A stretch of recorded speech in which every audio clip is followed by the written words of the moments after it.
Assalamualaikum warahmatullahi wabarakatuh. Jumpa lagi dengan NJ Channel yang membahas berita teraktual, terhangat, dan sedang menjadi perbincangan publik.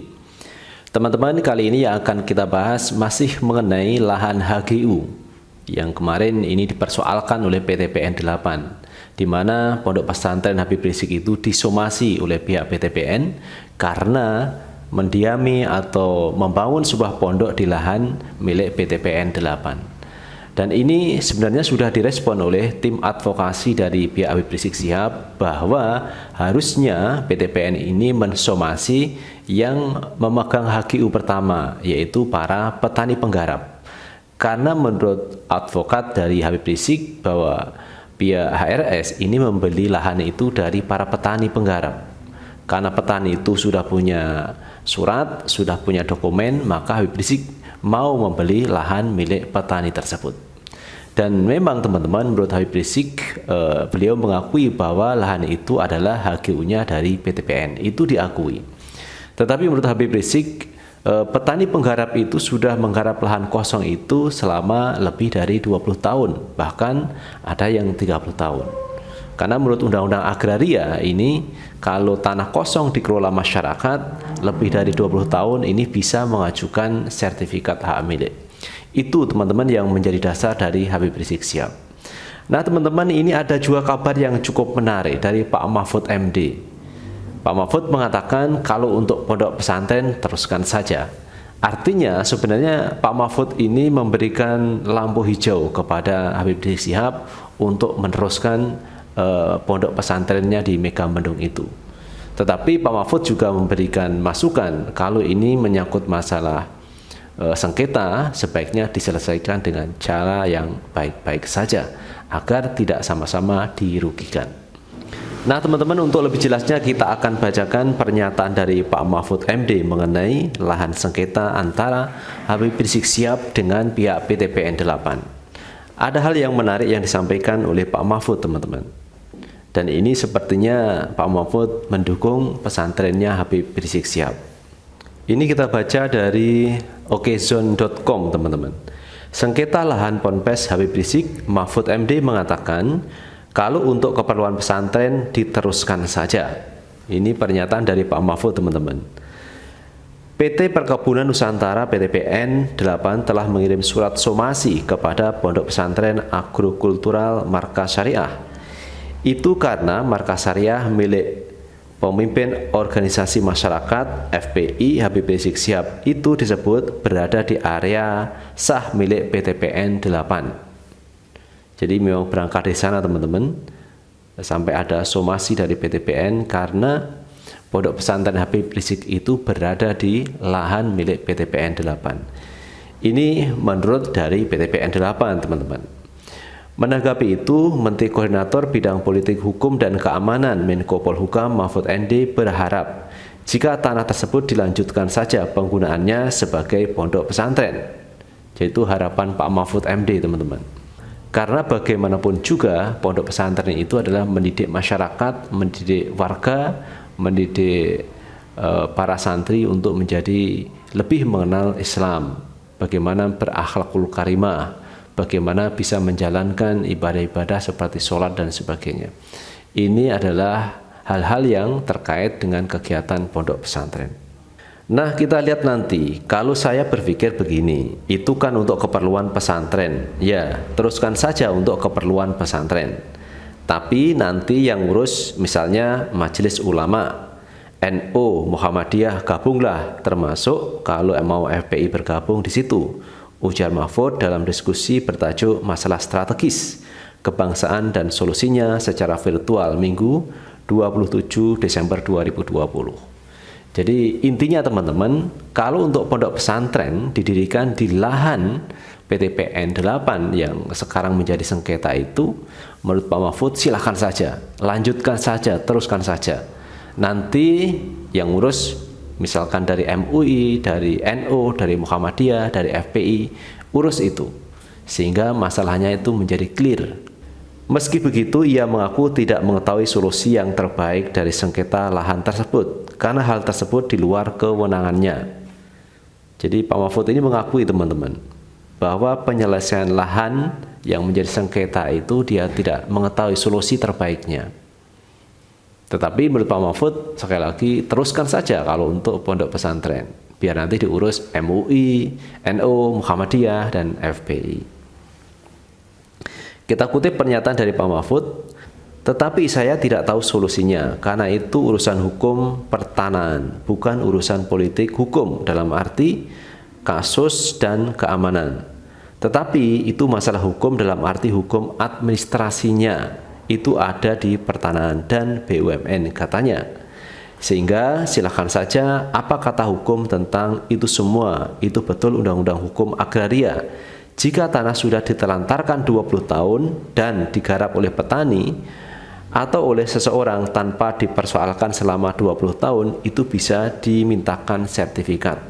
Tambah Pak Mahfud MD.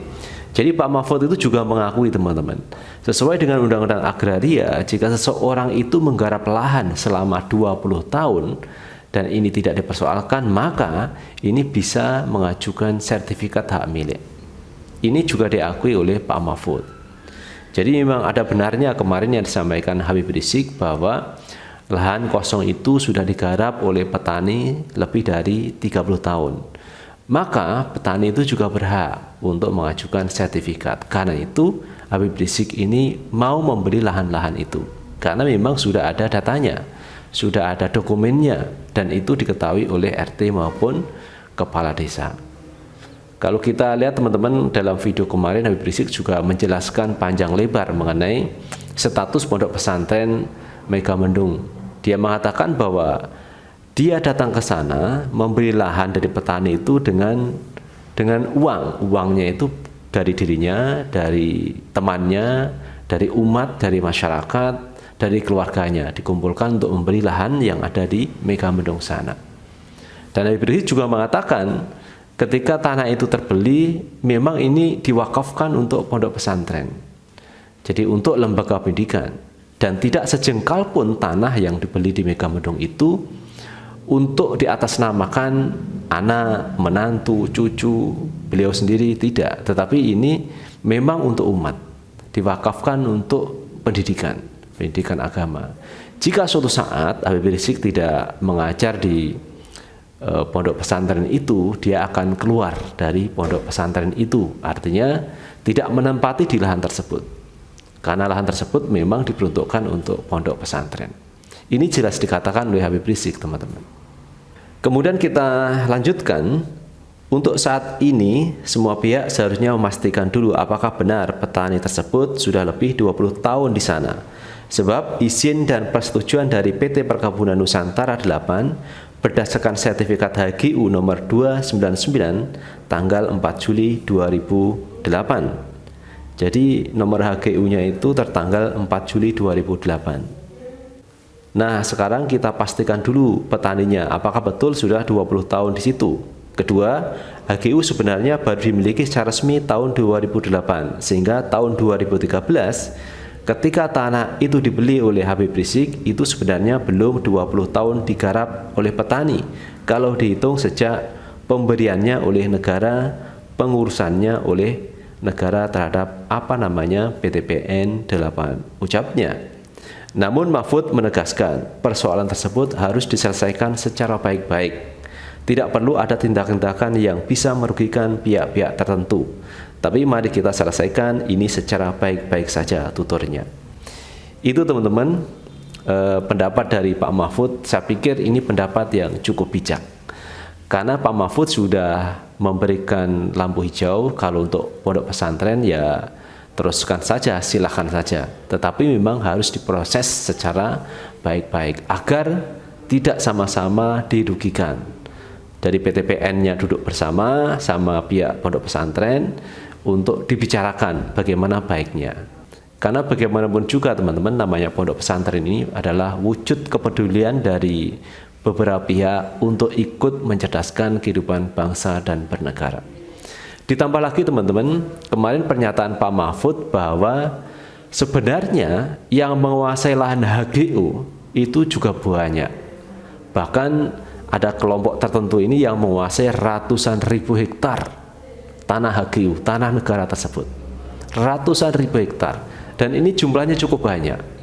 Tetapi kenapa kalau hanya Habib Rizik menguasai lahan, ya tidak ada ratusan hektar, itu dipersoalkan. Bayangkan di sana ada perusahaan-perusahaan atau korporasi, sekelompok orang yang menguasai tanah negara sampai ratusan ribu hektar. Bahkan kemarin pada waktu debat Pilpres 2019 juga disinggung. Kepemilikan HGU Pak Prabowo ini juga disinggung. Pak Prabowo kan juga mengelola tanah HGU, tanah negara, untuk digunakan untuk tanaman industri. Ini dipersoalkan kemarin. Suruh Pak Prabowo itu mengembalikan tanah HGU itu kepada negara. Sekarang juga sampai seperti itu kemarin itu. Panas pada waktu Pilpres 2019 terkait tanah HGU. Dan menurut Pak Mahfud MD, teman-teman, sebenarnya tanah HGU itu adalah warisan dari rezim-rezim yang sebelumnya. Dan menurut informasi, penguasaan tanah HGU itu mulai dari pemerintahan Pak Harto, berturut-turut sampai sekarang. Jadi ini merupakan warisan masa lalu. Dan ini penyelesaiannya juga tidak mudah, tanah HGU tersebut.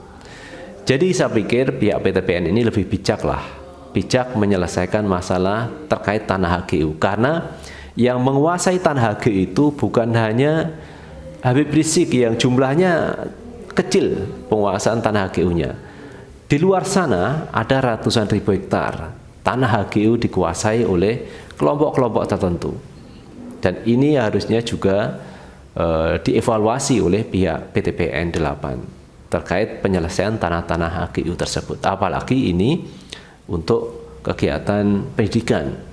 Kemarin kita juga lihat pernyataan yang disampaikan oleh Pak Marzuki Ali, mantan Ketua DPR, juga begitu, berempati, bersimpati dengan perjuangan Habib Rizik mendirikan pondok pesantren.